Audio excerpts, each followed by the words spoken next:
hadratil mukarramin, para asatidz wal hujjat, para sesepuh, para tokoh masyarakat yang kami hormati dan kami muliakan, kepada segenap pengurus masjid silaturahmi, para orang tua, para jamaah, bapak-bapak, ibu-ibu sekalian, dan juga remaja, adik-adik yang sama-sama dimuliakan Allah Subhanahu wa taala.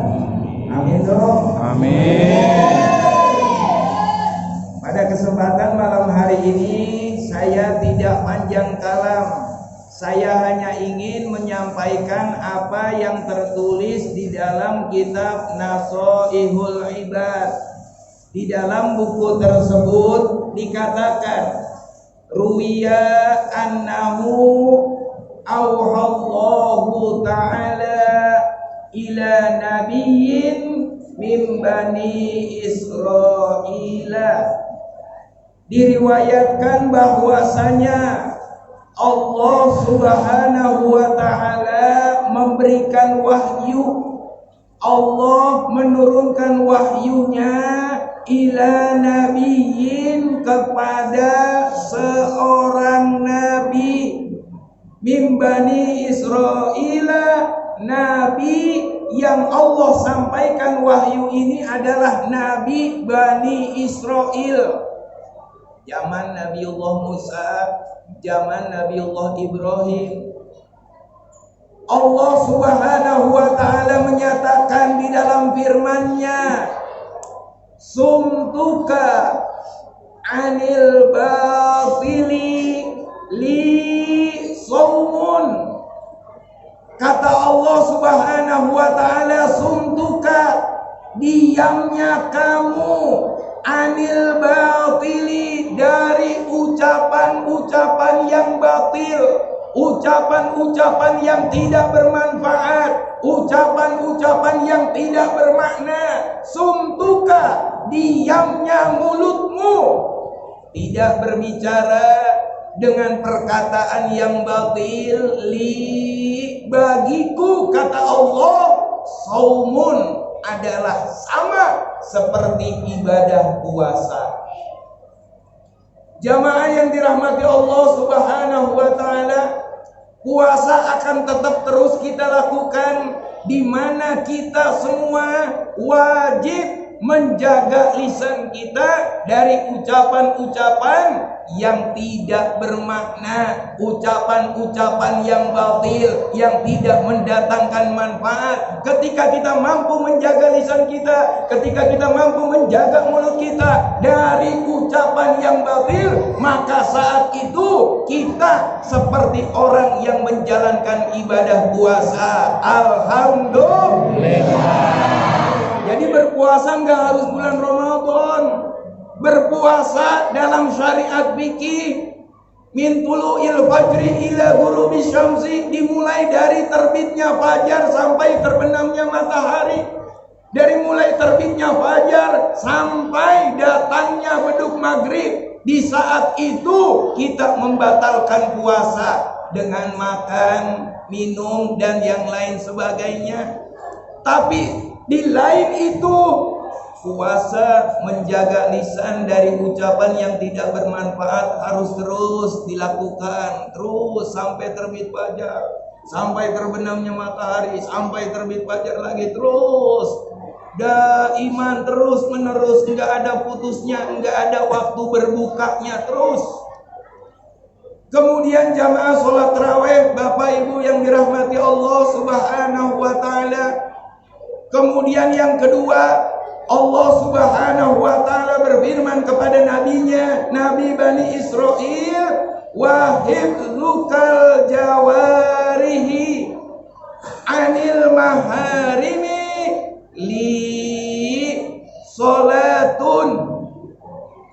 Hifdzukal jawari, terjaganya anggota tubuhmu, anil maharimi, dari hal-hal yang diharamkan.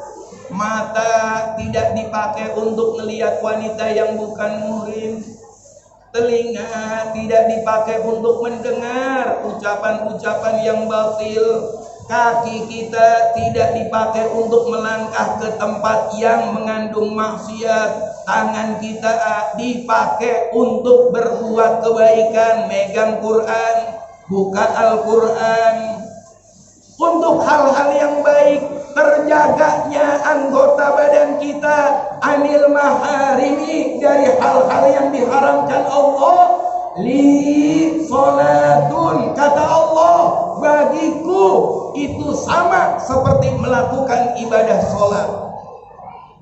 Hadirin jamaah yang dirahmati Allah Subhanahu wa ta'ala, di dalam fikih sholat itu muftatahatun bitakbiri wa muhtatamatun bitaslimi.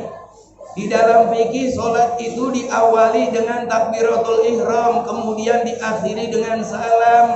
Tapi sholat yang dalam hal ini saya sampaikan adalah sholat yang terus menerus kita lakukan, tidak ada akhirnya, tidak ada batasannya, tidak ada waktu tertentu. Kenapa? Karena kita manusia diperintahkan Allah untuk menjaga anggota tubuh kita dari segala macam hal yang diharamkan Allah. Ketika kita mampu menjaga anggota tubuh kita dari hal yang diharamkan Allah, maka ketika itu pula kita disamakan seperti orang yang melakukan sholat. Alhamdulillah lagi. Jadi kita sholat terus selama anggota tubuh kita terjaga dari yang diharamkan Allah. Semenjak itulah kita tetap tertulis sebagai orang yang musallin, orang yang terus melakukan sholat.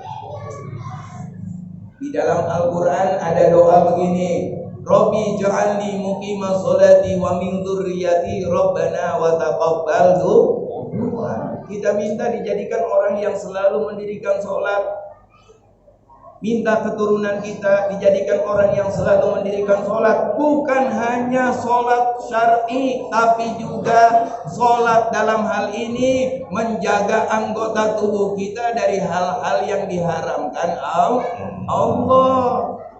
Sholat juga begitu, dinamakan takbiratul ihram. Ihram itu artinya pengharaman. Kalau orang sudah takbiratul ihram, berarti dia sudah memulai sholat. Dengan takbirnya, berarti dia menyatakan bahwa dirinya tidak boleh lagi melakukan hal-hal yang dapat membatalkan sholat. Makanya dinamakan takbiratul ihram. Kalau lagi ibadah haji, lagi umroh, ada yang dinamakan ihram. Ketika orang sudah ihram, nawaitul hajja wa ahramtu bihi, aku niat berhaji dan aku berihram untuk ibadah haji. Ketika itu orang yang sedang ihram haji tidak boleh lagi melakukan muharramatul haji, sesuatu yang diharamkan dalam melaksanakan ibadah haji. Namanya ihram. Kira-kira di sini paham tidak? Insyaallah. Paham tidak? Insyaallah. Atang paham enggak, Tang? Insyaallah. Kirain enggak paham. Kemudian yang ketiga, pernyataan Allah kepada Nabi Bani Israel. Allah mengatakan, wa iyyasuka anil khalqi li shadaqatun.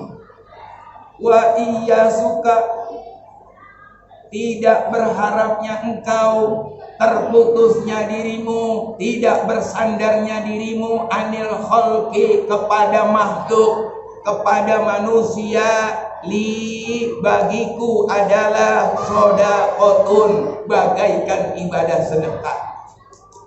Artinya jamaah yang dirahmati Allah, maksudnya adalah waqattu qam'ika, memutuskan sifat tamakmu, memutuskan perasaan ingin diberi, memutuskan rasa ingin dibantu, memutuskan perasaan ingin diperdulikan oleh orang lain, memutuskan hal itu tidak bersandar kepada makhluk. Li shadaqatun, kata Allah, bagiku itu pahalanya sama seperti pahala sedekah.